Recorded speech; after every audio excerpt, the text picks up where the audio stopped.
Compañeras, por favor. Bueno, pues empezamos ya entonces con el debate. Aquí me pasas la palabra y ya comienzo yo a gestionar esta parte.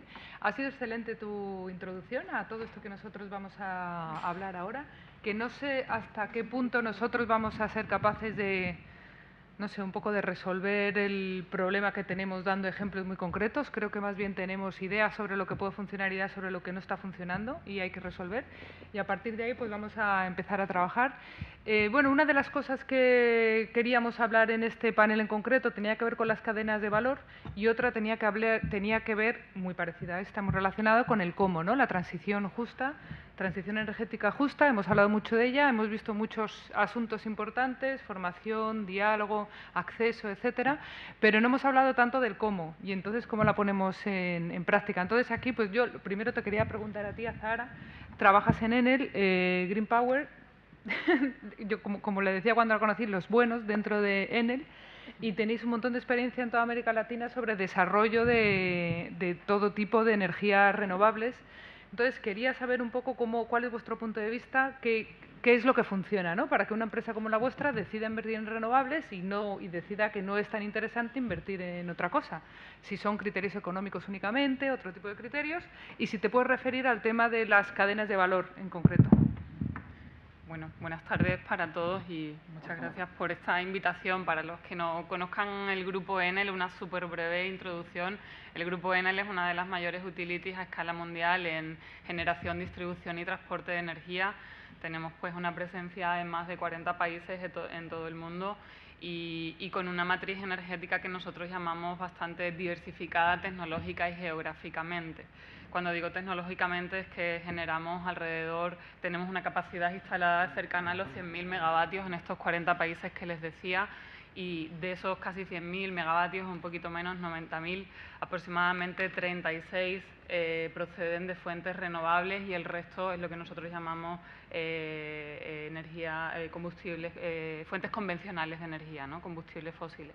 El Grupo Enel tiene un objetivo súper claro y es llegar en el corto mediano plazo a una descarbonización completa de nuestra matriz energética. Eso pasa por una desinversión súper clara en esos 60.000 megavatios que tenemos a día de hoy funcionando a través de combustibles fósiles. Eso como presentación del grupo. Yo trabajo en la línea del grupo que se llama Enel Green Power. Somos los que nos dedicamos a desarrollar proyectos de generación de energía eléctrica solo con fuentes renovables no convencionales, más llamadas no convencionales en esta parte del mundo, pues porque yo creo que son más que conocidas y convencionales en otros continentes, pero pues así las conocemos por aquí a día de hoy.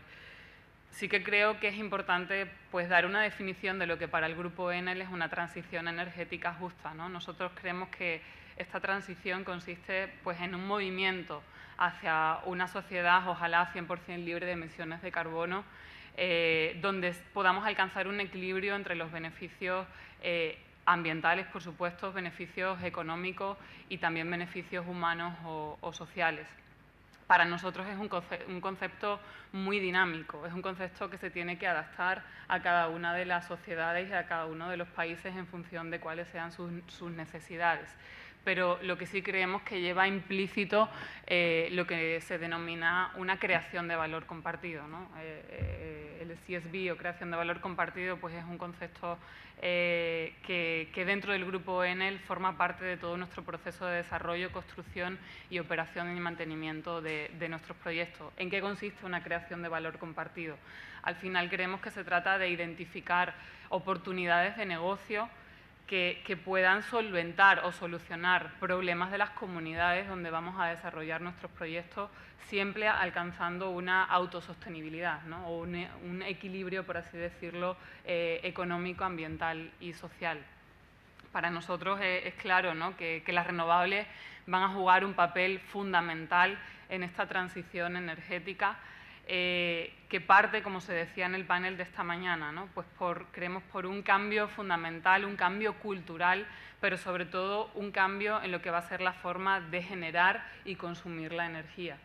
Nosotros estamos pues, desarrollando esta transición energética de nuestra matriz como Grupo Enel hasta una matriz 100% renovable a través de 4 caminos de desarrollo súper claros.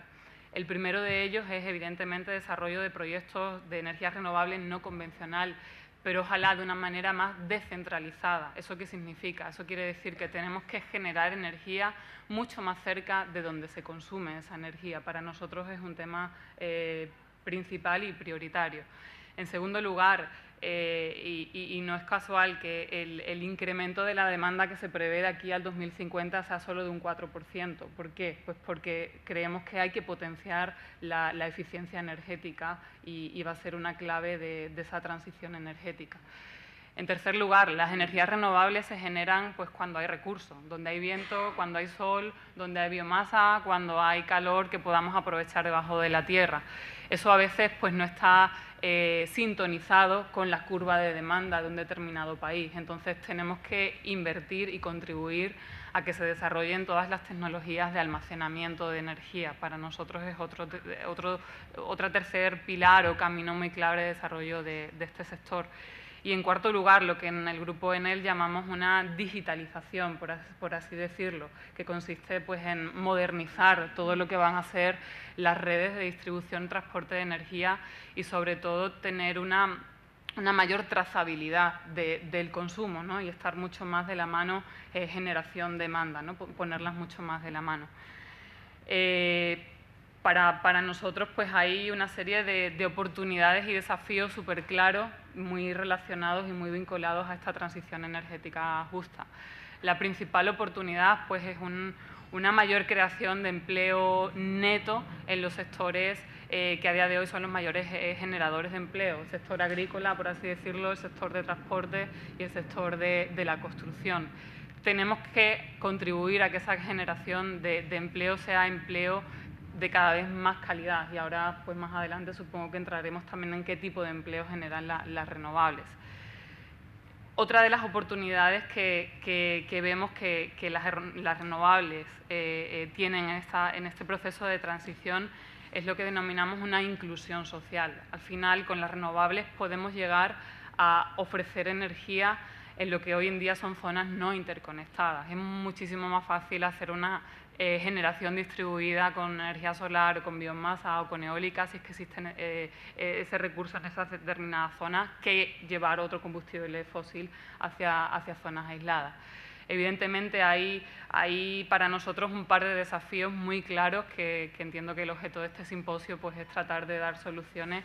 El principal de ellos pues, es qué vamos a hacer con todos los empleos que a día de hoy generan la generación de energía con combustibles fósiles, qué soluciones le vamos a dar. Y en segundo lugar, necesitamos también, creemos, una necesidad de adaptación total de la sociedad a este cambio climático. Un poco tabaré y haciendo referencia a las palancas, ¿no?, que creemos que van a ser necesarias para tener una transición energética justa. Yo me centraría en tres ejes principales. El principal y primero de ellos para mí es el desarrollo de una política energética clara.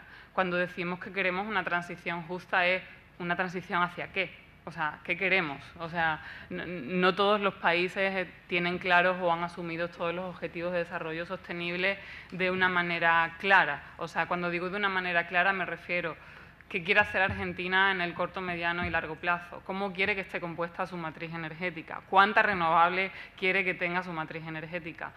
No todos los países de Sudamérica la tienen. Yo trabajo en Colombia y Colombia tiene una matriz hidrotérmica, fundamentalmente 70% de la energía que se genera procede de la hidroeléctrica, 30% de los combustibles fósiles y todavía Colombia no ha establecido unas metas ni ha dibujado su matriz energética en el corto y mediano plazo. Entonces hay una ausencia muy clara de una política energética. Primera palanca o punto de desarrollo, política energética de largo plazo. ¿Qué debe contener esa política energética, además de unos objetivos cuantitativos? Debe contener unos mecanismos que permitan la entrada de las renovables en esa matriz de una manera competitiva. Y aquí entro pues, en otro punto yo creo importante sobre los paradigmas o mitos que todavía giran en torno a las renovables. Las renovables son caras, las renovables no son predecibles y las renovables pues no pueden contribuir a esa diversificación tecnológica. Yo pongo encima de la mesa los números de las últimas subastas que ha habido de energía en el mundo. O sea, los precios que a día de hoy tenemos, se ha batido un récord en la última subasta de energía solar fotovoltaica y se ha adjudicado energía a $20 el megavatio hora. O sea, creo que eso es muy por debajo de lo que son los costos de la energía en Argentina, por ejemplo, en este momento. ¿Por qué es posible eso? Pues porque detrás ha habido una regulación de largo plazo que ha permitido contratar energía a largo plazo. Entonces, política energética y regulación, para mí, la primera palanca de cambio.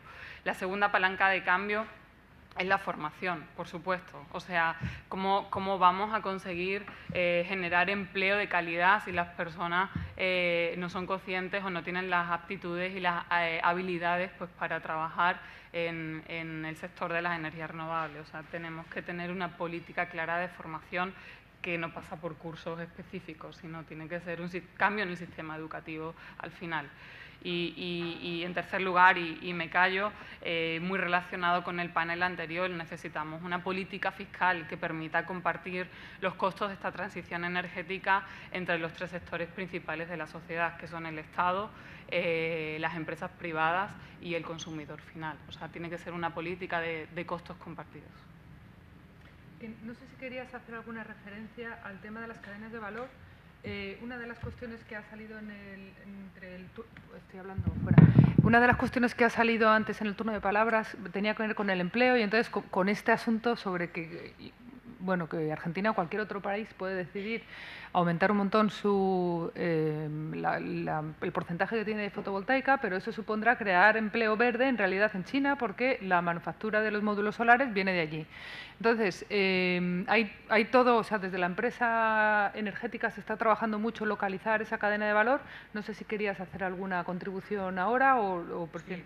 Cuéntanos un poco cómo funciona para entender. Un poco, y algo que sí hay que dejar claro, o sea, las energías renovables por sí, la creación de empleo directo que tiene una energía renovable no convencional es muy bajita.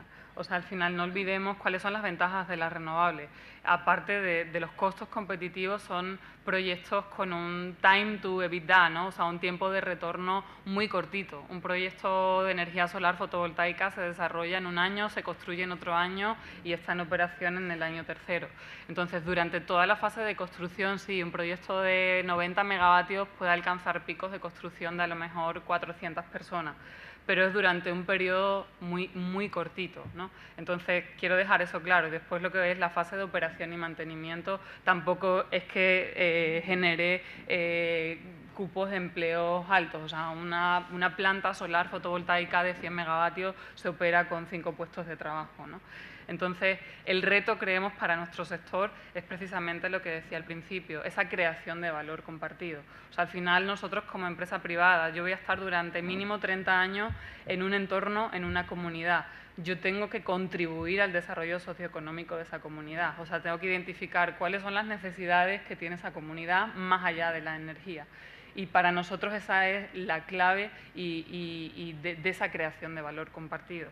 O sea, lo que preguntaba el señor esta mañana, ¿qué pasa con Argentina? Vamos a desarrollar, no sé, 1000 megavatios de energía solar fotovoltaica en los 5 años, pero esos 1000 megavatios no van a proceder de paneles fabricados en Argentina. Probablemente no, pero el que se fabriquen en Argentina, en Brasil o en Uruguay va a depender de que haya un núcleo económico que pretenda que ese negocio por sí sea autosostenible. O sea, ¿para qué queremos una fábrica de paneles solares en Argentina si no se van a desarrollar las políticas sociales, económicas y regulatorias que permitan instalar esa potencia? Después, otro tema que creo que debemos tener muy en mente, pues son las relaciones entre los países. Por ejemplo, Brasil. ¿Por qué Brasil tiene un montón de fábricas de aerogeneradores? Pues porque dentro de estos mecanismos de contratación de largo plazo se incentivó lo que se denomina el componente nacional. Y es que cualquier empresa que se quiera presentar a una subasta de energía de largo plazo, tiene que decir que el 40, 50, 60% de mi inversión va a provenir de un componente nacional. A lo mejor ese componente nacional no es la fabricación del aerogenerador, por así decirlo, pero puede ser la obra civil, la fabricación del cable, la mano de obra durante la construcción. Entonces, son empleos indirectos que también pues, creo que debemos tenerlos en cuenta y no perderlos de vista. Bueno, esto es un tema bastante controvertido cuando hablamos de empleo verde, en el sentido de que es un poco lo que tú estás diciendo. En realidad, si uno ve la cadena de valor en este mundo globalizado, especialmente en el sector energético, uno ve que una gran parte del empleo se está creando a kilómetros lejos de donde se está produciendo esa energía. En cualquier caso, una contribución de mi parte con respecto a este tema de estos contenidos locales que se están haciendo. En la mayor parte de los países donde hay política energética de promoción de renovables ya se está poniendo en marcha este tipo de no sé cómo decirlo, de criterios, y significa que una parte de esa producción tiene que hacerse en el lugar. ¿Qué es lo que está ocurriendo? En aquellos lugares, por ejemplo en Sudáfrica, donde hay una política industrial que está acompañando al sector de las renovables, porque desde Sudáfrica quieren convertirse un poco en el líder de fabricación de esa región del mundo, de la parte del sur de África, sí que está teniendo éxito este tipo de criterios. Entonces se está consiguiendo crear empleo, pero crear empleo en la fabricación requiere de muchas otras medidas, de formación es un tema muy importante, pero de muchas otras, que no ocurren solo con poner en una... no son resultado de poner en una ley en concreto, quiero un 60% de contenido local. En otros países donde no se está trabajando desde política industrial y se está intentando abrir el mercado regional o, bueno, un poco poder autoconsumir, no está funcionando simplemente. Entonces, por parte de las políticas de empleo verde es muy interesante entender cómo funciona toda esa cadena de valor para poder maximizar la creación de empleo vinculada a todo eso. Entonces, vamos a seguir hablando de este tema, pero antes te quería dar a ti la palabra, Ariane. Tú vienes de uno de estos sectores que comentaba Tabaré, como que son como los nuevos, los que nos han llegado, un poco los que ¿qué haces aquí? Cuando entramos en una sala que se habla de cambio climático, ¿tú por qué has venido? Y bueno, tiene que ver con las comunidades de fe. Sí. Son unas comunidades que desde diferentes religiones se han activado, digamos, en los últimos 2 o 3 años y están sirviendo realmente para movilizar un montón de pensamiento colectivo y reflexión colectiva alrededor de ese otro paradigma de desarrollo que necesitamos, que ya Tabaré nos adelantaba. Entonces, si nos quieres contar vuestra experiencia, sobre todo en este sentido del cómo, ¿no? ¿Qué está funcionando y qué no está funcionando en la transición? Hola, buenas tardes a todos y todas. Sí, siempre es como chistoso como me siento en espacios así, como un poquito rara, así, las comunidades de fe, ¿quién son estos? Y ahora estoy en un panel de cadenas de valor, entonces estaba viendo Value Change y yo dije, yo voy a hablar más de Value Changes, porque yo creo que donde ya han trabajado mucho más tiempo que 2 o 3 años, pero en minoría, eso hay que decirlo, comunidades de fe en todo el mundo, es eso de pensar en los cambios de valores, los cambios éticos, los cambios espirituales que necesitamos para poder motivar y tener la pasión para llegar a otro modelo de desarrollo, otra manera de vivir. Y que eso tiene que ver con temas que tienen más que ver que con el mercado, con nuestra cultura y nuestras creencias, ¿no? Sobre para qué estamos en este mundo, todo el tema del individualismo, del consumismo, del afán del lucro, de la avaricia, del egoísmo, todo eso son temas que más al fondo son temas espirituales, religiosos, que se han pensado en las tradiciones filosóficas y religiosas en el mundo. Entonces creemos que podemos aportar mucho en ese cambio cultural que se necesita. Y que este cambio, yo soy aquí, estoy representando a una red internacional que se llama Green Faith, Fe Verde, de que redes religiosas y de comunidades de fe en Chile son parte. que está promoviendo en todo, de que todas estas tradiciones religiosas se pronuncian, tienen una voz en eso, y ellos están convencidos que el gran y urgente cambio que necesitamos no se puede solo hacer con soluciones tecnológicas o soluciones del mercado. Entonces, que eso debe ir, como dije, que debe ir con un cambio de desarrollo también de una estructura de mente muy moderno, que separa a los seres humanos de la tierra, que separa de la cultura y de lo que nosotros creemos como seres humanos del mundo natural, que no nos ve ya no como parte de estos ecosistemas y de la tierra, que ve la tierra de alguna forma como nuestra propiedad. Y yo creo que en muchos de los discursos que hacemos, como aquí también hablamos en mucho lenguaje económico, el lenguaje económico sigue siendo como la motivación última para hacer estos cambios, y creo que necesitamos tratar de encontrar otras narrativas, ¿no? También para motivar a la gente. Hay un filósofo, Richman, que dice que tal vez necesitamos ahora, por la urgencia de este cambio, necesitamos convicciones casi religiosas para poder alcanzarlas, ¿no? Hay gente que por motivo de religión, no porque Dios lo quiere o porque de verdad se debe hacer, está dispuesto a dar su vida para cosas así. Y más o menos necesitamos eso ahora, que hay gente que está dispuesto a dar su vida para este cambio que necesitamos. Y en Latinoamérica, lamentablemente, hay mucha gente que ha dado su vida, porque hay muchas empresas todavía, lamentablemente también, que quieren mejor hacer desaparecer a gente que lucha por la defensa de la vida, y en Latinoamérica tiene una de las cifras más altas de gente asesinados por luchas en conflictos socioambientales, y sobre todo gente, mujeres, gente indígena. El Papa Francisco dice en su famosa encíclica Laudato Si, que nos ha dado un gran impulso en los movimientos, de que con cada emprendimiento tenemos que hacernos una serie de preguntas de ¿para qué?, ¿por qué?, ¿dónde?, ¿cuándo?, ¿de qué manera?, ¿para quién?, ¿cuáles son los riesgos?, ¿a qué costo?, y quién paga los costos y cómo lo hará, en Laudato Si 185. Y en una transición energética, para que sea justa, creo que las respuestas deben ser distintas a lo que yo suelo escuchar cuando escucho el gobierno empresas en Chile.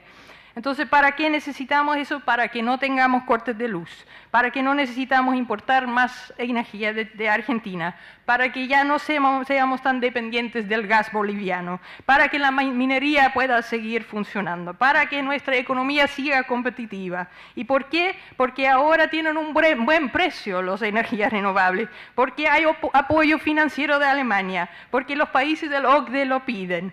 ¿Y cuándo y de qué manera? Cuando hay interés de inversión extranjero, cuando los precios bajan. ¿Y de qué manera? Con grandes proyectos industriales en la Atacama, para que lucimos como país, como gran ejemplo en la energía renovable no convencional. Que eso hace que este discurso, de que es un curso meramente económico, en que seguimos atrapados, de que eso es la motivación para hacerlo, no va a hacer que esa transición sea justa. Porque los sistemas de mercado hasta ahora no han creado sistemas de energía justos. Eso hemos visto, la transición solo puede ser justo si asumimos que el modelo actual que tenemos es, aparte de ser contaminante, es desigual y injusto frente a muchas comunidades, y entre estas comunidades, especialmente frente a los pueblos indígenas y frente a las mujeres. Que las mujeres están más encargadas en el mundo en términos de energía del sistema energético domiciliario, para decirlo así, para la energía, para cocinar, para hacer como la subsistencia, las necesidades más básicas, ¿no? Entonces, en lo práctico, si hablamos del para qué, tenemos que hablar de salud, de género, de empleo digno que ya se está haciendo, de educación, y sobre todo de un deseo profundo de que nosotros y las generaciones venideras pueden seguir viviendo en este planeta bajo condiciones dignas. Y ahí necesitamos entonces involucrar a todos los involucrados, como estamos tratando aquí, ¿no? Vía participación ciudadana real y bajo criterios de cooperación más bien que de competencia, para que la energía renovable no convencional sea accesible para personas y comunidades que no tienen tan fácil acceso a ella y pagan demasiado. Ahora en Chile pagan mucho por la energía. Bueno, ¿cuáles son? Es entonces el rol de las comunidades que yo he visto, de las comunidades de fe, es de formación y de incidencia. Entonces tenemos una coalición ecuménica por el cuidado de la creación en Chile que está haciendo muchos talleres, charlas, sensibilización, espacios de debate, tratando primero en nuestras propias comunidades y después tratando de hacer conexiones con otros movimientos y con los movimientos ambientales. A 6 meses de la COP21, por ejemplo, desarrollamos desde Green Faith en muchos países simultáneos actos públicos bajo el nombre de Tierra Sagrada, pidiendo a los gobiernos a ser más ambiciosos en sus políticas para llegar a que la temperatura promedio no aumente más allá de los 1.5. Y en el para qué dijimos en las declaraciones públicas que la tierra es sagrada y que nos preocupamos por la gente que ya está siendo afectados por el cambio climático, porque eso también como que no hay dos crisis, no hay una crisis grande socioambiental porque es la gente más pobre que sufre más de las consecuencias. Estamos organizando grandes convergencias de líderes dentro de las distintas comunidades de fe. Teníamos en mayo una convergencia en Río de Janeiro con 60 jóvenes de comunidades de 11 distintas religiones de 18 países en Latinoamérica para que ellos sigan impulsando en sus comunidades la sensibilización sobre ese tema. Y en Chile, muy particularmente, por ejemplo, nos vinculamos con una mesa ciudadana de ONGs por el cambio climático en una campaña de 100% de energías renovables no convencionales en 2050 para Chile. El gobierno quiere 70%, incluyendo los grandes mega hidroeléctricas que generan muchas complicaciones sociales locales. Entonces nosotros estamos tratando de crear una plataforma de organizaciones para impulsar esta otra demanda. Lo que vemos, tú dijiste los problemas y después termino, lo que vemos es que la sensibilización no es fácil, el cambio cultural, espiritual y todo eso lleva tiempo, pero la gente en general cuando ve lo que significa el cambio climático, lo que estamos haciendo con la Tierra, está muy motivado de hacer algo. La gente quiere hacer algo. Cuando uno habla de este tema y se integra en la educación y todo eso, está motivado. Pero que ahí hacer algo concreto, ahí faltan muchos pasos. Entonces ahí vemos el gran abismo casi entre gobierno, empresas y la gente común y corriente que va a la iglesia cada domingo, ¿no? Dicen, ya, entonces queremos paneles solares en nuestras iglesias como gran ejemplo para la comunidad, podemos organizar el barrio para que instalan paneles solares, pero ¿dónde vamos? ¿Cómo se hace eso? ¿Se va a la municipalidad? No, la municipalidad no tiene plata para eso. Un proyecto para el gobierno, ya, pero el gobierno dice, no, nosotros no estamos para... Entonces tenemos que contactarnos directamente con una empresa. ¿Qué significa eso? ¿Cuánto cuesta? ¿Hay subsidios para eso? No hay subsidios para eso. Y no hay información, no hay una guía de ruta, una hoja de ruta de cómo se hace eso, por lo menos no en Chile. Y yo tampoco he escuchado de otros iglesias en Latinoamérica que lo han hecho. Yo sé de Alemania que hay una red de iglesias que se quiere poner 100% de neutro de carbono en 2030, creo, y están con subsidios municipales, con ayuda del gobierno y todo, están cambiando todos sus sistemas energéticos, hasta aislando sus catedrales, que es muy impresionante. Entonces, pero eso en Chile por lo menos es un país muy centralizado, que avala los mecanismos del libre mercado y los intereses de los grandes conglomerados eléctricos todavía en detrimento de una planificación, lo que ya hemos escuchado mucho, mucho más claro del gobierno de cómo podemos cómo hacer más bien una malla en vez de una línea en Chile, es como una línea central que va por todo el país y de que todo el país está dependiente también, que también lo hace muy vulnerable a cortes eléctricos porque cae todo cuando cae un punto. Entonces, se hacen muchos proyectos, ¿para qué? Para la gran industria, para la minería, y no se pregunta ¿para qué tanta minería? ¿Para qué ¿no? Como que toda esa idea del paradigma es otra cosa. Entonces yo creo que eso de crear espacios de debate donde se juntan los distintos actores es clave y que tenemos que, si el gobierno no lo hace, porque aunque Tabaré dijo que este plan del gobierno de 2050, nosotros nos hemos quejado bastante ahí, porque era una mesa redonda donde había alguna gente, pero no era un proceso participativo real. Como que se invitan como 2 personas que son como emblemáticos en el sector de las ONG, algunas, y dicen, ya ahí está la sociedad civil, pero no hay debate en las comunidades, o se hace en internet como 3 días antes de que tiene que entregarlo en periodo de vacaciones, por ejemplo, con los comentarios participativos a la INDC. Chile es muy bueno para aparentar como que cumplen con estos roles de participación, pero participación real, debate, medios de comunicación, están todos privatizados, nadie habla nunca de cambio climático. Aparte de ahora había un candidato del derecho que no tenía idea de qué le estaban preguntando cuando preguntaron por el Acuerdo de París, de verdad no sabía, había votado en favor y no se recordaba, y ahora de repente todo el mundo habla de cambio climático, y yo dije, pucha, qué raro que justamente necesitan un ejemplo de la ignorancia y de la no para poder generar el debate ciudadano, ¿no? Entonces yo creo que, bueno, hay mucho que hacer en eso, de que de verdad la gente común y corriente, los taxistas, la gente que encuentras en la calle, lo encuentran en un debate que vale la pena hacer. Gracias.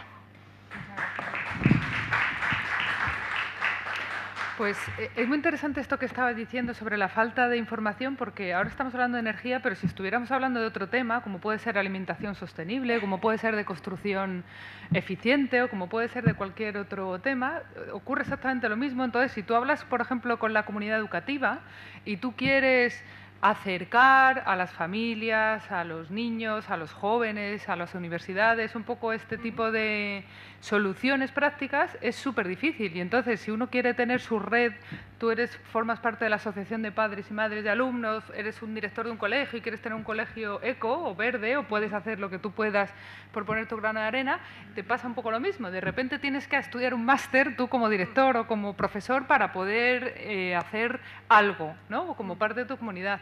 Entonces es muy interesante toda esta falta de formación / información que hay sobre los temas de sostenibilidad y que, como tú dices, están impidiendo completamente la transición y que además se ajusta.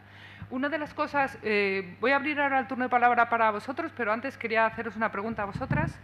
Una de las cosas que estábamos comentando preparando esta sesión antes tenía que ver con el tema de la transformación del sistema energético como lo conocemos. Una de las cosas que estamos viendo que está ocurriendo en la mayor parte de los países que están haciendo renovables en el mundo, en América Latina y en otros, es que estamos sustituyendo una manera de hacer energía que es grandes plantas, muchos megavatios en un lugar, y de ahí vamos un poco transportando a otros lugares de consumo. Entonces simplemente estamos cambiando el color de cómo se hace la energía, que es genial porque necesitamos muchas menos emisiones y entonces a nivel ambiental sirve. Sin embargo, nos está faltando esto que tú decías al final, un espacio de debate sobre tu rol en toda esta transformación del sistema energético, ¿cuál es? ¿Qué tipo de energía quieres? ¿Cómo podemos hacer que esa energía sea más justa, que no haya problemas de pobreza energética, que no haya problemas de acceso? Entonces, bajo vuestro punto de vista, ¿cómo veis esto? ¿Realmente estamos consiguiendo transformar? Tú también hacías referencia a esta idea de necesitamos una energía mucho más descentralizada, si no, no tenemos ni sentido ni casi éxito. ¿Cómo estáis viendo? ¿Estamos consiguiendo que esta transformación sea un poco desde la raíz o nos estamos quedando un poco en cambios decorativos? A quien queráis os paso el micro. Yo rápidamente, si me permite, Mariana. O sea, Yo creo que al final la solución pasa por lo que hablábamos al principio, por encontrar un equilibrio entre ambas formas de generar energía. Van a seguir siendo igualmente necesarias las plantas de 200, 300, 400 megavatios de solar fotovoltaica instaladas en un sitio. Además es que eso pasa porque una pura economía de escala, ¿no? Cuanto mayor sea el tamaño de la planta, más bajo es mi costo de inversión y más barata voy a poder vender mi energía. Eso funcionará en algunos países y en algunas partes de ese país, pero evidentemente eso hay que complementarlo con esa generación distribuida o descentralizada. En el Grupo Enel tenemos un proyecto emblemático que a mí me encanta contar porque me parece que reúne pues un poco de todo esto que estamos hablando. Es un proyecto que hemos hecho con una ONG de la India que se llama Barefoot College. ¿En qué consiste este proyecto? Este proyecto consiste en formar a mujeres, le llamamos abuelas, o sea, son en realidad abuelas de a lo mejor 40 años, pero son abuelas, formar a mujeres de zonas aisladas durante 6 meses en la India, ¿vale? Estas mujeres se van a formar como lo que les llamamos ingenieras solares. O sea, ellas aprenden a instalar un kit solar en cada una de las casas de sus comunidades. Una vez que esas mujeres se han formado durante esos 6, 8 meses, regresan a sus comunidades, son comunidades totalmente aisladas, comunidades indígenas y a día de hoy con cero acceso a la energía eléctrica.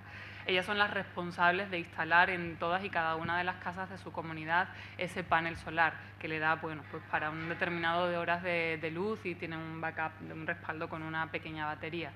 Es un proyecto autosostenible. ¿Por qué? Porque implica una creación de empleo femenino en este caso. ¿Cómo funciona después el modelo de negocio? Cada uno de los habitantes de la comunidad paga el dinero que se acuerde, una cuota mensual, y esa cuota mensual sirve para pagar el salario de la ingeniera solar y para pagar pues, la operación y mantenimiento de la planta, ¿no? Es un esquema que hemos instalado en 8 países, 6 de ellos en Latinoamérica, y nos parece un ejemplo súper bonito y súper eficiente de lo que significaría esta transición energética justa, ¿no? Entonces, mi conclusión al respecto, necesitamos un equilibrio, se van a seguir necesitando plantas de macroplantas, pero también es posible llegar a esas zonas aisladas a través de una generación mucho más ad hoc, ¿no? Mucho más autogeneración, por así decirlo.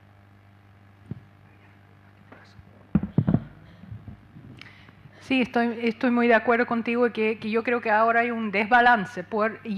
Como dije, yo creo que tiene que ver con el discurso o la voluntad política, con la idea también. Yo en Chile, por lo menos, y yo creo que en muchos países pasa lo mismo, que hay un cierto temor a la gente, a los ciudadanos y ciudadanas comunes y corrientes, ¿no? Y eso creo que de mi experiencia, yo soy holandesa, que eso en Europa es menos, por muchos factores históricos y todo no tiene nada de gran logro, creo, pero sí que uno nota que por educación y porque hay más diálogo, más horizontal entre los distintos factores, y que aquí como esa idea de abrir autonomía, independencia a la comunidad, como genera susto, porque bueno, puede ir en detrimento de intereses de gente que gana mucho dinero por el sistema actual.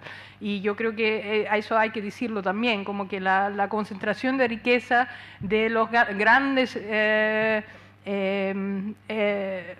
conglomerados eléctricos en Chile es evidente, y entonces que ahí tienen que tener una política que no va atrás, porque ahora la política en Latinoamérica en general yo creo que va atrás de los grandes avances tecnológicos, que van más rápido que habían pensado. Entonces dicen, hoy mira, las empresas ya van adelante, mira, viene inversión, ya vamos también. Pero entonces falta esa planificación más a largo plazo que hemos escuchado antes, de ir viendo, queremos ir por allá, no es que vamos por 70% de energía renovable, porque eso probablemente va a ser posible según las estadísticas económicas ahora. No porque va a ser posible, pero porque nosotros lo queremos. Y la desinformación de la población hace que no hay masa crítica que lo pide, porque eso también, entonces los gobiernos van un poco atrás de las empresas y dicen, ah, ya, esto sí se puede, esto no. Entonces, si las empresas no tienen mucho interés con esa malla, que tal vez genera algo menos de utilidad para ellos y más para la gente, tienes que tener un gobierno que dice, nosotros optamos por la gente y ahora entonces hacemos límites, regulaciones, impuestos, no sé qué, que favorecen este nuevo modelo. Y eso hace mucho falta, pero bueno, también ahí tenemos un poder nosotros con votos y con, con cosas así, pero es mucha voluntad política, creo, más que imposibilidad. Pues vamos a abrir ahora el turno de preguntas de vuestra parte, a ver qué tenemos. Si podéis levantar la mano para que yo pueda ver. ¿Tenemos dos? ¿Alguien más? Vale, pues 3. Vamos a empezar con estas 4 y luego... ¿Cómo? Pues a este señor que nos ha levantado la mano primero y luego ya vemos si hay otro turno. Sí, algo para Tabaré, que habló primero, que me quedó resonando. Soy Sergio González de la Central Trabajadores Argentinos, la CTA de los Trabajadores. El tema de hablar de merecer, yo quiero entender desde qué sentido lo dice, pero si no sería conveniente hablar de el derecho al acceso a la energía, porque en esto de merecer a veces entramos en algunos discursos meritocráticos y alguien que define quién merece y quién no merece, y ahí entramos en el conflicto social. Es una sugerencia nomás. Y lo que decía Ariane, si no lo dije bien, o Ariana, no sé cómo es la traducción. Sí, nosotros creemos que, digamos, dejar en manos del mercado, que también hay estudios serios, inclusive de los científicos que trabajan para Naciones Unidas sobre cambio climático, la evolución del modelo de mercado de la posguerra hasta ahora, cómo influyó en el aumento de los gases de efecto invernadero.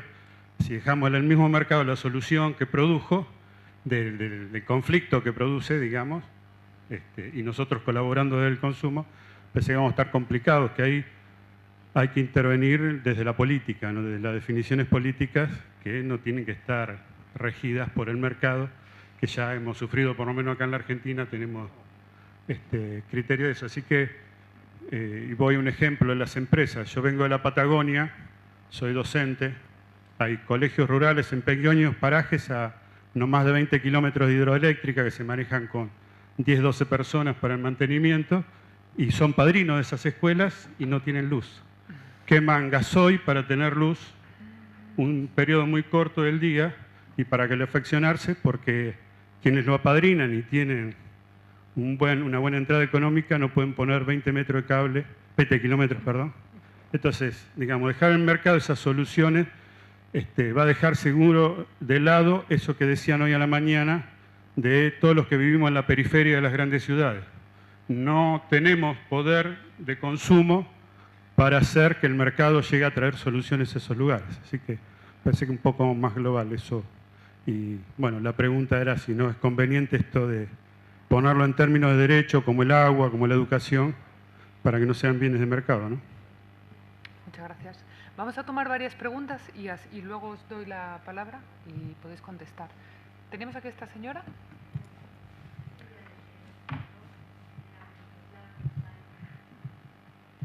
Silvia de Schiller, de la UBA. Algunas palabritas mágicas, a ver si podemos poner en positivo algunas cosas. Se habla permanentemente de la generación. Júntate un poquito más el micro porque si no, no te escuchamos bien. Generación. Y mi gran preocupación es la demanda. Entonces, esa palabra de, yo lo llamo la teoría del reemplazo. Ahora tengo petróleo o tengo gas y luego tengo aerogeneradores. Y no es eso solamente lo que hay que hacer. Hay que producir un hábitat diferente, con mecanismos diferentes, con una producción diferente, que sí es local o local, cualquiera de las dos. ¿Sí? No la tengo que importar, solo tengo que capacitar lo que tengo a mano para producir un hábitat, sea industrial, residencial, transporte o lo que sea, en donde vivo y transito, y produzco, y educo, y tengo salud. Entonces, eso es local. No hay que importarlo, ni hay que producirlo, ni hay que comprarlo, ni cambiarlo, ni reemplazarlo. Punto fundamental. Eso lleva también a otra palabrita que a mí me parece bastante interesante, que es la democratización del uso de la energía y disponibilidad de la energía. Si yo estoy pensando en generación de energía solar, está muy bien, pero si la tengo lejos, pues sabe Dios lo que pasa en el camino. Si la tengo arriba de mi techo es otra historia. Pero si tengo un vecino que me está tapando el colector solar, sonamos, ¿sí? Eso se llama derecho al sol. En eso estuvimos trabajando en el año 86, cuando fue el proyecto de la nueva capital de Argentina. Derecho al sol. Y vinieron los suecos a ver qué es lo que estábamos haciendo. Nos invitan a la Universidad de Estocolmo para que hablemos de eso, que era la energía solar a escala urbana, a escala de producción de urbanidad. Democratización, acceso a todos, sin necesidad de depender de una gran industria. Producción nacional, que sí somos capaces de hacer colectorcitos solares, sin comprarlos de China.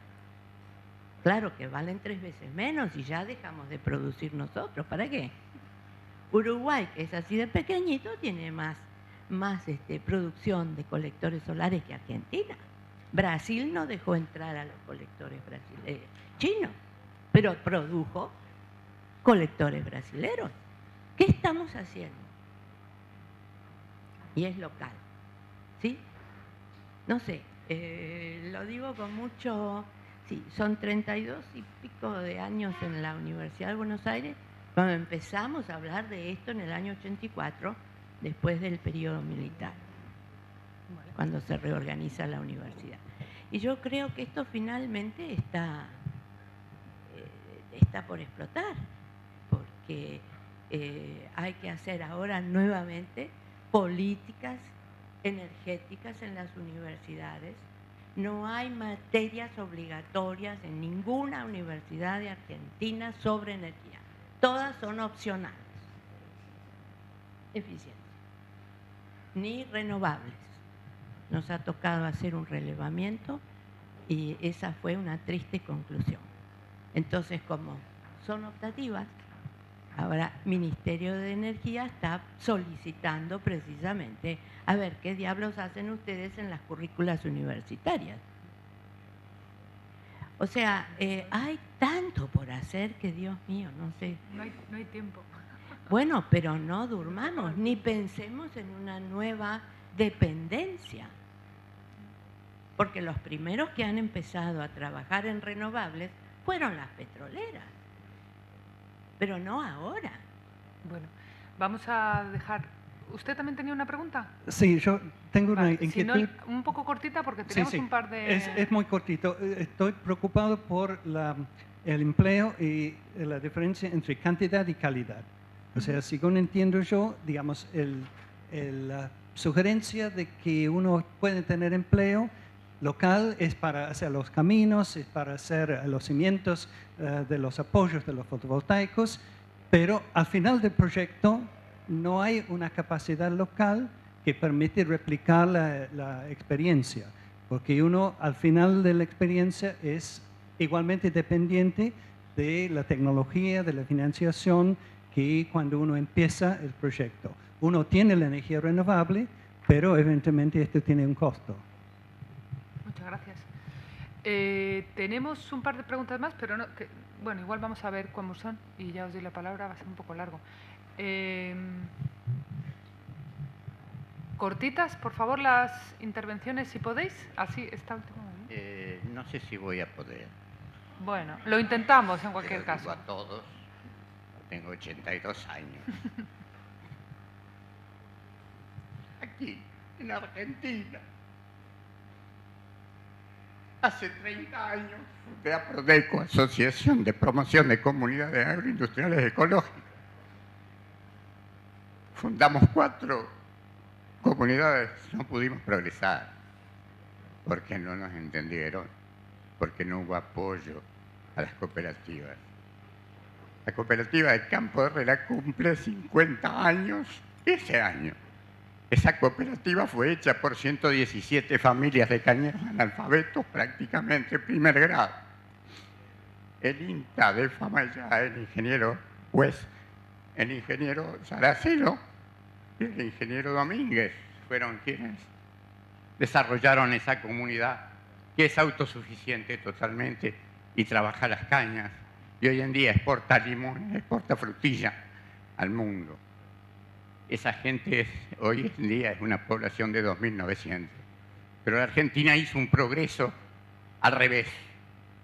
Levantamos el ferrocarril, que tonelada kilómetro lo lleva muchísimo más fácil que los camiones. Levantamos casi de los 45.000 kilómetros de ferrocarriles que teníamos. Y éramos Puerto Libre de Bolivia, en Rosario. Y desde allí partía el ferrocarril que administró Pablo Nogués con beneficio y repartía el beneficio entre todo el personal. Y con lo que produjo ese ferrocarril se compró el Central Córdoba y el de Neuquén. Y verdaderamente se hizo un desarrollo al revés. Se levantaron los ferrocarriles y se promovió el uso del camión. Y se hicieron las autopistas fuera de los pueblos y dejaron los pueblos sin el negocio de la gente que pasaba. Eso pasó en la Argentina. Tendríamos 750.000 molinos de viento que daban agua a una cantidad de hacienda que era mayor que la población del país. Y teníamos esos molinos de viento a un nivel social, porque verdaderamente no había prácticamente casa en el campo que no tuviera un molino de viento. Se hizo todo al revés en los 60 años de sentido social que tengo. Yo fui secretario general de la Federación Universitaria de Córdoba. Soy ingeniero mecánico, 4 años de ingeniería aeronáutica y 3 años de psicología social para tener una energía socialmente apropiada. No acumulador de energía y tener al usuario como un elemento fijo. ¿Cómo estaba haciendo Alemania también el desarrollo de energías alternativas? Aquel que puede tener una energía eólica o lo que fuera en su territorio midiendo la cantidad de aire y de viento, el distribuidor tiene la obligación de comprarle la energía que le sobra, un 10% más barato que lo que él la vende. En esa forma se hace que el generador se reparte el beneficio en una sociedad, porque todos podemos ser generadores de más fuentes de energía y la energía solar y la energía que se pierde.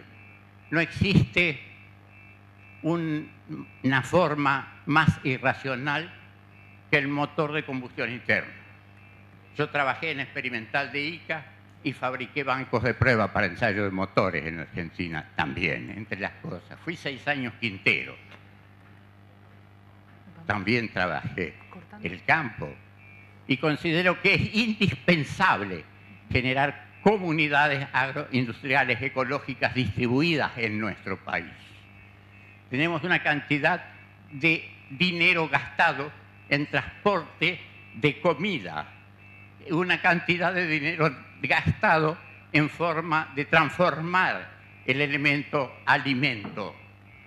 Y verdaderamente el productor del alimento no recibe ni el 10% de lo que él ha trabajado y ha hecho y ha producido. Necesitamos un cambio de distribución de la población. Hubo una ley que iba a generar un capital federal en el interior, pero grandes cosas. Bien, si no hay más tiempo, no es la primera vez que no tengo tiempo para distribuir y hablar, pero felicito a quienes hablan de la energía socialmente apropiada. Verdaderamente tenemos que distribuirla, tenemos que cambiar una cultura tenemos que cambiar la forma de tratarnos entre los argentinos, nada más.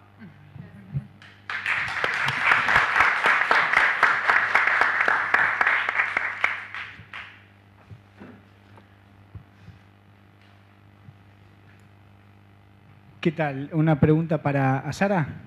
Habías mencionado las políticas claras de formación. Algo que mencionaste antes de hacer como esta definición, decías que no... algo como que no estabas de acuerdo con los cursos, no sé muy bien a qué tipo de curso te referías, pero bueno, en Argentina tenemos... Perdón, no me presenté, soy Carlos Fariña, presidente de la Asociación de Instaladores de Energías Renovables. En la asociación reconocemos el título habilitante de la formación profesional, que sí es un curso cuatrimestral, semestral, como el que vos mencionabas. Estimo que lo que comentaste del caso de las ingenieras solares debe ser algo así, ¿no? Con formación profesional. Y después, bueno... incipientemente técnicos en energías renovables son muy pocos los lugares. Quería preguntarte las políticas de formación, si lo puedes explayar un poquito más. Bueno, pues muchas gracias. Vamos a empezar a responder. Tabaré, ¿quieres empezar tú con este asunto del derecho a la energía que te hacían al principio? Sí, tomemos un café y conversamos. No quiero entrar en una respuesta porque seguramente hay mucho que conversar al respecto, pero te voy a contar rápidamente una anécdota que nos pasa mucho en México y que no es un ejemplo que va a resolver esta incógnita. En México tenemos algo así como 25% de pérdidas de electricidad asociadas al robo. Es decir, gente que se rehúsa a pagar la electricidad y por no pagarla se conecta con un diablito, que llamamos en México, a la red. 20%. Entonces, o sea, si uno hace un análisis de ciclo de vida, ¿dónde se escala eso? Y hablar de emisiones y de eficiencia energética, bueno, entonces ahí entramos en, ahí yo diría, esa gente seguramente tiene el derecho al acceso a la electricidad, pero me imagino que también hay mecanismos para tener ese acceso, ¿no? México tiene hoy día una tasa de electrificación, quizás la más alta de América Latina, arriba del 99%. Y no obstante, tenemos pérdidas por robo. Entonces, no te estoy respondiendo, pero definitivamente saber de esto de merecer, y si es un derecho, ya creo que sale de mis capacidades. Podría decir una cosa rapidísima al caballero. Es cierto, no es solamente la cantidad de empleo. Yo quería mostrar acá una cosa, pero bueno, el empleo que se genera en el sector de renovables, como ya mencionó a Sara, hay empleo directo, hay empleo indirecto, pero también hay empleo inducido. Y hay que recordar que cuando se generan estos proyectos se mueve toda esta cadena de valor en gran medida, que es lo que nos trae aquí. Y simplemente quería, extender, ahí está. A ver si sale. No, creo que no.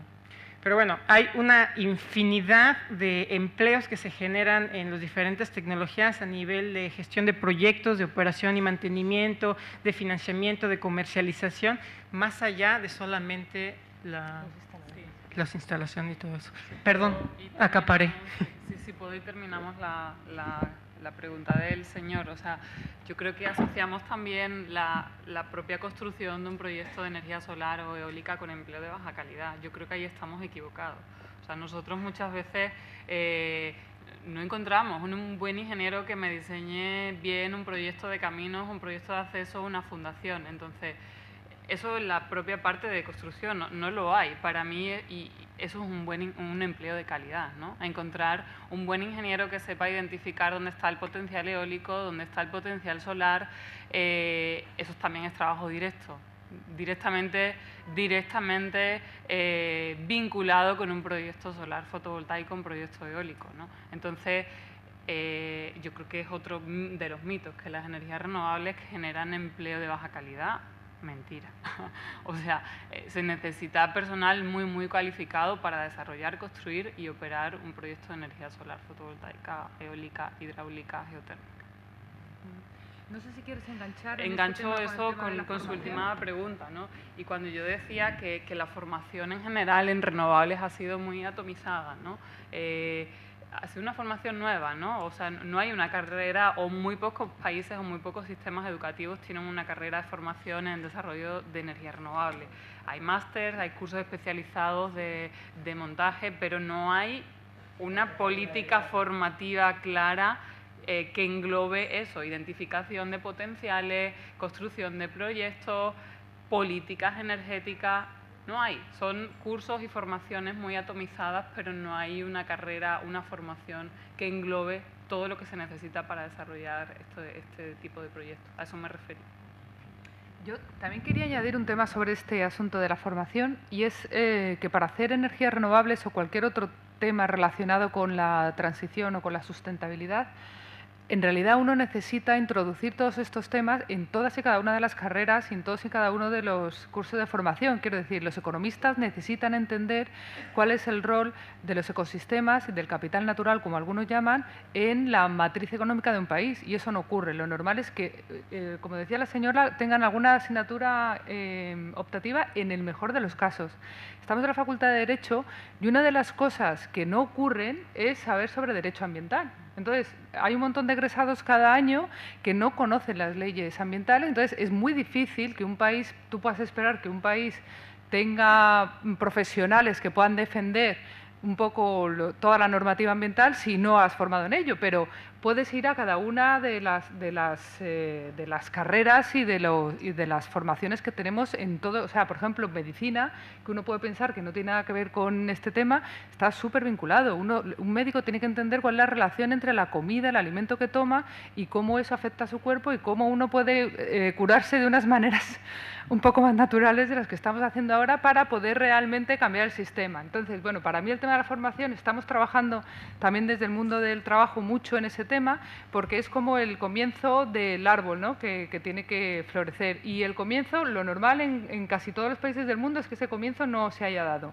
De hecho, bueno, algunos de los países que están siendo más avanzados son los que más están invirtiendo en este tipo de cosas, pero lo están invirtiendo, como decía Ariane, desde un punto de vista muy económico efectivo, o sea, un poco donde necesitamos formación ya, y no trabajan tanto pues desde el profesorado, por ejemplo, que tenga este tipo de formación, que sepa, que sea capaz de comunicar, desde los periodistas igual, no tienen, lo normal es que no sepan de qué va estos temas, y cuando informan, si uno habéis seguido la formación sobre la información sobre el Acuerdo de París, el protocolo de París, el mecanismo de París, te cuentan cualquier cosa donde no existe realmente conocimiento sobre lo que informan. Pero bueno, no quería yo participar más. Te paso a ti la palabra y yo creo que igual ya con esto vamos cerrando, ¿no? Muy bien, voy a tratar de ser breve, así no me cortan. No, yo estoy muy de acuerdo. Yo creo que la tendencia que escucho en los comentarios es como el anhelo de volver a lo local. Y yo creo que eso es lo más ambiental, volver a lo local. Y de usar la memoria. Yo agradezco mucho su testimonio porque creo que en Latinoamérica hay ya, y Naomi Klein lo describe en su libro, como antes de los años 80 habían muchos cooperativos, muchas tendencias ya de trabajar el medio ambiente, que había una conciencia creciente con las conferencias en Río y todo eso, que se cortaron brutalmente con la llegada del neoliberalismo, aquí con muchas dictaduras y todo, que genera una angustia a la gente con que yo hablo porque hemos perdido 30 años, así de simple. Y con los tratados de libre comercio ahora están todavía bloqueando en muchos países que pueden producir localmente. Naomi Klein también lo describe muy claramente, hasta en Canadá ocurre que no pueden. Entonces, yo creo que espacios donde también hay espacio para esta memoria, y eso pueden ser espacios son espacios gratuitos, ¿no? que necesitamos, y por eso sentimos que como comunidades de fe, en ese sentido, no como comunidades dogmáticas o que necesitan evangelizar algo así, pero comunidades donde uno puede conversar sobre cómo queremos ser humanidad y cuáles cosas perdimos que quizás hace 30 años todavía existían, que hacen que la cosa es más humano y que nos sentimos mejores, porque si es localmente tenemos más control, si consumimos menos quizás nos sentimos más felices cuando las cosas están más sencillas y todo eso, pero eso significa de verdad un cambio de paradigma que no es tan antiguo. Este paradigma se nos instaló en 30 años y yo no digo que no hay progreso, que no hay cosas que ganamos con eso también, Entonces no necesitamos volver a las cavernas y nada de eso, pero sí tenemos que ver que recuperar de eso también calidad, cantidad de trabajo. ¿Cuántas horas en Chile trabajan 15 horas al día por nada? Entonces, bajar la cantidad de horas de trabajo para ver si pueden tener todos un empleo digno. Y eso es un reto tremendo del sistema ahora, porque no va a haber tanto trabajo. Con todas las nuevas máquinas y todo eso, va a haber menos trabajo, menos necesidad de. Entonces, ¿por qué no hablar de un ingreso básico que también están haciendo experimentos en Reino Unido, en otros, de si das una base a la gente, una protección social, así van a poder desarrollar otras cosas que son mucho más innovadoras, pero esos son cambios grandes en el sistema. Yo creo que necesitamos cambios grandes, pero para eso necesitamos diálogo social de qué queremos y qué queremos recuperar. Pues ya, déjame solamente terminar con un tema que me parece que es justamente de lo que tú estabas diciendo. Unos profesores de varias universidades de Europa analizaron cuáles son los factores que llevan a las personas europeas solo, involucradas en temas verdes, a involucrarse en esos temas. Estoy hablando de movilidad sostenible, o de movilidad compartida, o de comida ecológica, o de producción de ropa ecológica. Y entonces era muy interesante porque lo que muchos de ellos habían dicho que querían participar es porque querían hacer más comunidad. Entendían que al formar parte de esa actividad local que les, por ejemplo, estos lugares, cafés donde uno puede ir a reparar su tostadora o su teléfono móvil si se ha estropeado o lo que sea, eso hacía conocer más la gente con la que convivía en el barrio y no existía esa oportunidad, simplemente. Entonces, a través de la sostenibilidad habían encontrado una manera de hacer más comunidad y justamente ese había sido la motivación fundamental. No tanto había sido salvar el planeta y bueno, el cambio climático, sino conocer a la gente que le rodea y vivir mejor. Entonces me parece que es un poco en la línea que entre todos estamos exponiendo aquí. Tabaré, con esto terminamos nuestra sesión, si te parece, y te paso la palabra a ti. Bueno, primeramente un aplauso para nuestras panelistas, por favor.